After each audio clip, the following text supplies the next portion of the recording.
Film में कुछ ऐसे सीन्स होते हैं जो पहली नजर में हमें आम से लगते हैं, लेकिन एक्चुअली उन सीन्स को गहराई से जानने की कोशिश करेंगे तो वो सीन्स कहानी को एक अलग अंदाज में आगे बढ़ाने का काम करती हैं।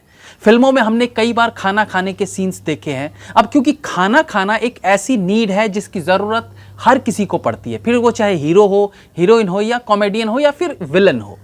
तो ऐसी शायद ही कोई फिल्म रही होगी जिसमें खाना खाने का सीन ना आया हो। लेकिन क्या आपने इस तरह के सीन्स को समझने की कोशिश की है कि ये सीन्स कैसे कैरेक्टर्स के बीच के रिश्ते को दर्शाती है या कैसे कहानी को आगे बढ़ाने में सहायक होती है? आज के इस एपिसोड में हम इसी विषय पर चर्चा करेंगे। वेलकम टू पलट तेरा ध्यान किधर है।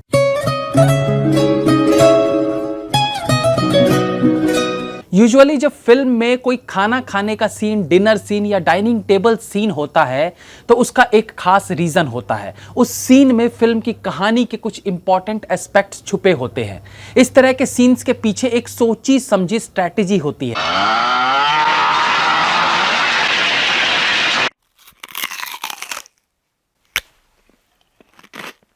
1992 की फिल्म तहलका के इस सीन की बात करें तो यहाँ पर डोंग जो कि डोंगरीला नाम के देश का राजा है, वो अपने एक जनरल के नाकाम होकर लौटने पर उसे कैसे ट्रीट करता है। उसके लिए पूरी मेज सजाई जाती है जहाँ पर कई प्रकार की मिठाइयाँ और व्यंजनों का इंतजाम होता है। लेकिन ये सीन शुरुआत से ही एक एहसास देता है कि जैसे कि डोंग अपने जनरल के साथ बिहेव कर रहा है, ये एक्सपेक्टेड नहीं है। अमरीश पुरी द्वारा उसका आदर सत्कार, जहां वो व्यंजनों को बोल बोल कर बताता है, ये देखो रसगुल्ला, गुलाब जामुन, जलेबी, फिर इमरती ना होने पर पास खड़े अपने चमचे को थप्पड़ मारना, और फिर फाइनली अपने जनरल के द्वारा पहला निवाला खाने से पहले उसे रोक देना और ये कहना कि ये खाना तो पंडितों के लिए है क्योंकि आज तो तुम्हारा श्राद्ध है। रुक जाओ, रुक जाओ। ये खाना ब्राह्मणों के लिए है, आज तुम्हारा श्राद्ध है ना, श्राद्ध। ये डायलॉग अचानक से उस पूरे डाइनिंग टेबल के सीन को एक थ्रिल सीन में बदल देता है। यानी ये केवल एक फूड टेबल सीन नहीं था, बल्कि ये फिल्म का एक ऐसा इंपॉर्टेंट सीन था जहां डोंग यानी अमरीश पुरी के खूंखार व्यक्तित्व को दिखाया जाता है। इसी तरह का एक सीन है 1996 की मूवी हिम्मत में भी, जहां व्यंजनों से सजी टेबल को दिखाकर विलन के मंसूबों को दिखाने की कोशिश की गई है। लगता है ये आपसे कुछ पूछना चाहते हैं।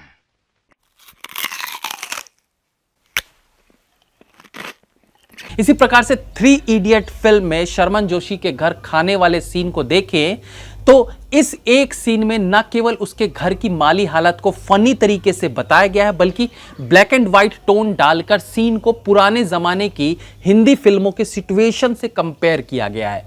12 रुपए किलो भिंडी के रेट बताना और फिर पनीर के बारे में शर्मन जोशी की मां द्वारा कहा जाना कि आने वाले दिनों में तो पनीर इतनी इतनी थैलियों में सुनार की दुकान में बिकेगा। उन संवादों से उनके घर की परिस्थिति का आकलन किया जाता है। इस डिनर सीन में खाने के माध्यम से सीन में इससे पहले इनके एचओडी वायरस द्वारा बताए उस लाइन को सच होता दिखाते हैं जब उसने शर्मन जोशी को रेंचो फरहान और उसकी फैमिली के इनकम को लेकर समझाया था। पनीर तो बेटा कुछ दिनों में इतनी इतनी थैलियों में सोनार की दुकान पे बिकेगा। तो ये सीन इसलिए इंपॉर्टेंट हो जाता है कि यहां पहली बार ये दिखाया गया कि राजू रस्तोगी इन तीनों में सबसे गरीब परिवार से बिलोंग करता है।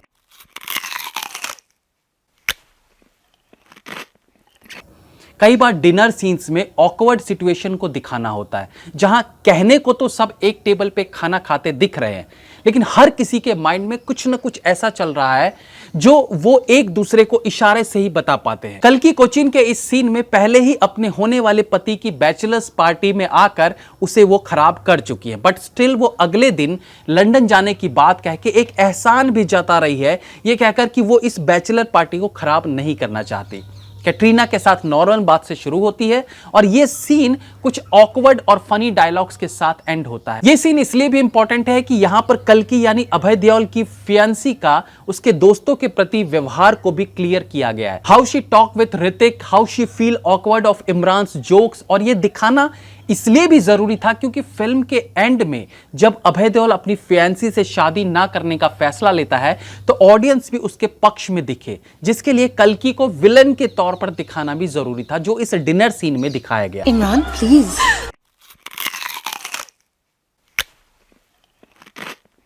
राम और श्याम के इस सीन में खाने के सीन के साथ साथ फिल्म की कहानी को भी एक नया मोड़ देते देखा जा सकता है, जहां अपने जीजा प्राण से थरथर कांपने वाला राम अपने जीजा के सामने खाना ठूस ठूस के खाते हुए उसे चिढ़ाता है।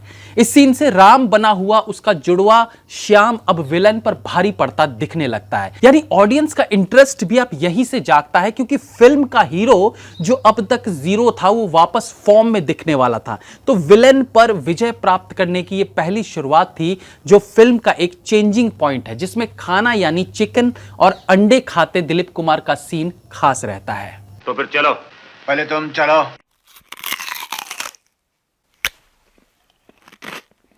हम दिल दे चुके सनम के इस सीन में लंबे चौड़े डाइनिंग टेबल पर सलमान खान का मजाक उड़ना, फिर उसका अपनी आवाज से सबको इंप्रेस करना। इस पूरे सीन में खाने की टेबल का इस्तेमाल केवल पूरे परिवार की गैदरिंग के लिए किया गया है। डायरेक्टर चाहते थे कि सलमान खान के अंदर गाने का जो गुण है वो पूरे परिवार को पता चले और पूरा परिवार खाने के समय ही इकट्ठा हो सकता था, इसलिए इस सीन को डिनर टेबल पे दिखाया गया।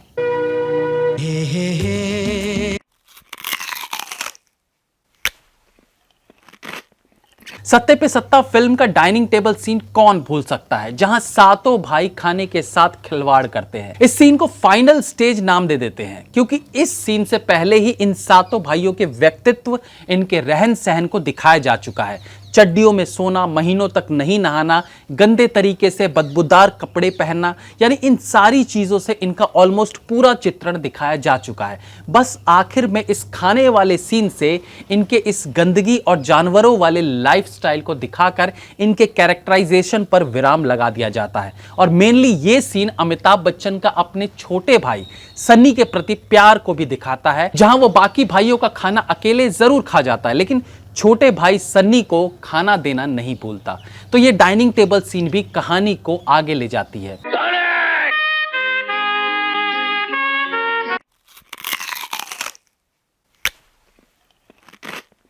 कई बार परिवार के अंदरूनी मुद्दों को भी सुलझाने का काम इस डाइनिंग टेबल पर देखने को मिलता है।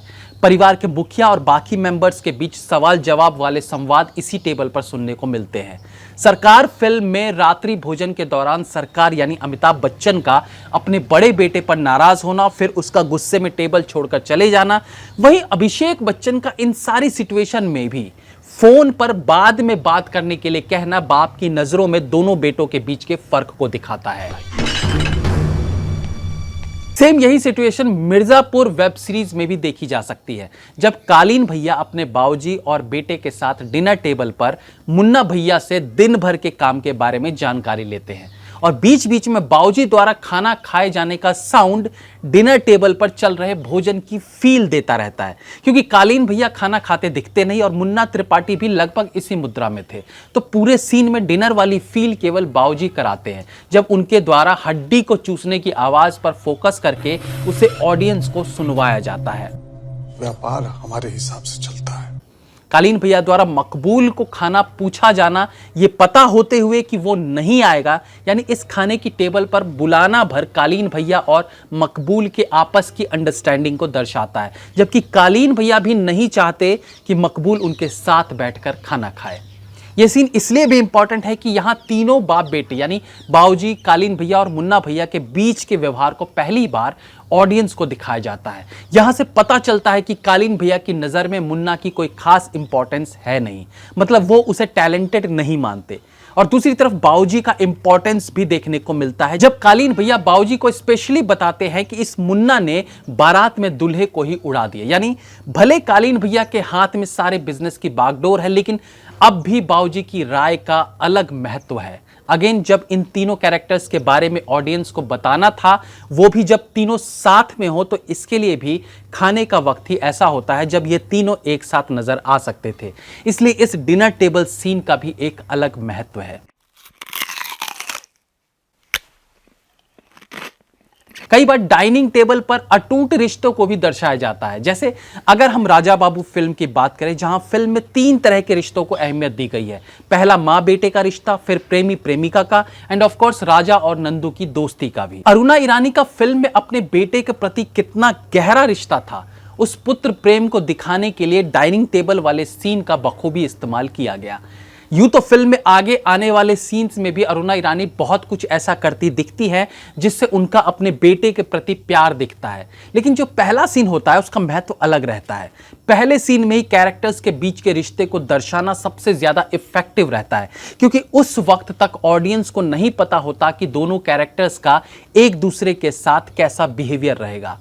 पहले सीन के बाद तो आगे ऑडियंस दोनों के बीच के रिलेशन को जान ही जाती है, उसके बाद तो बस रिश्ते को और एस्टेब्लिश किया जाता है। इस सीन में जब कंकड़ कादर खान के मुंह में आता है और निवाला वो अपने बेटे के मुंह से निकाल देती है, तो आई थिंक कि इससे ज्यादा पुत्र प्रेम को कोई दूसरा सीन जस्टिफाई नहीं कर सकता। कंकर मेरे मुंह में आया था, चूपा इसको दिया। तो इस नजरिए से यह सीन बहुत इंपॉर्टेंट बन जाता है और इस बार डाइनिंग टेबल के साथ साथ प्रॉप के रूप में खाने का भी इस्तेमाल देखने को मिला है। तो दोस्तों आई होप कि फिल्म के इस खास सीन को आगे से आप नजरअंदाज नहीं करेंगे और डाइनिंग टेबल सीन को लेकर आपको कुछ नया जानने को जरूर मिला होगा। That's all for today, friends. Please like, comment, share and subscribe the channel if you like the video. Like me on Facebook, follow me on Twitter and Insta. Be safe, have fun. मिलते हैं अगली बार फिर किसी नए episode के साथ। तब तक के लिए